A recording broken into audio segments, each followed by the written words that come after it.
हमारे देश में कई लोक कथाएं प्रचलित हैं जिन्हें सुनकर हम सभी बड़े हुए थे। कुछ कथाएं तो हमने सभी ने सुनी होगी, वहीं कुछ ऐसी कथाएं भी हैं जो शायद ही हमने सुनी हो। एक गरीब और दृष्टिहीन बुढ़िया थी। उसके साथ उसकी बहू और बेटा रहते थे। बुढ़िया हमेशा ही श्री गणेश जी की पूजा किया करती थी। एक दिन उसकी पूजा से प्रसन्न होकर गणेश जी प्रकट हुए और बोले, बुढ़िया माँ, तू जो चाहे वो मांग ले। बुढ़िया ने कहा, मैं कैसे और क्या मांगू, मुझसे तो मांगना नहीं आता। इस पर गणेश जी ने कहा, वो अपने बहू और बेटे से पूछ ले और मांग ले।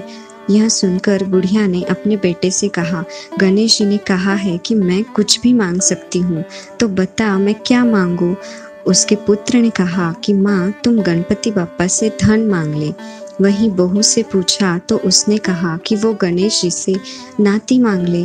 तब बुढ़िया ने बहुत सोचा कि हर कोई अपने अपने मतलब की बात कह रहा है, कोई मेरे लिए सोच नहीं रहा है। ऐसे में बुढ़िया ने अपने पड़ोसी से भी पूछ लिया।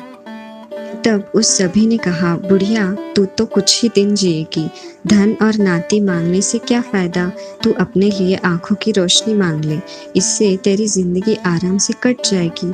यह सुनकर बुढ़िया ने गणेश जी से कहा, अगर आप मुझसे प्रसन्न हैं तो मुझे 9 करोड़ की माया, निरोगी काया, अमर सुहाग, आंखों की रोशनी, नाती पोती और सभी परिवार के लिए सुख दे और आखिर में मुझे मोक्ष दे। यह सुनकर गणपति बप्पा ने कहा, बुढ़िया, तूने तो सब मांगकर मुझे ठग लिया, लेकिन वचन के अनुसार जो तूने मांगा है वो सब तुझे मिलेगा। इतना कहकर गणेश जी अंतर्धान हो गए।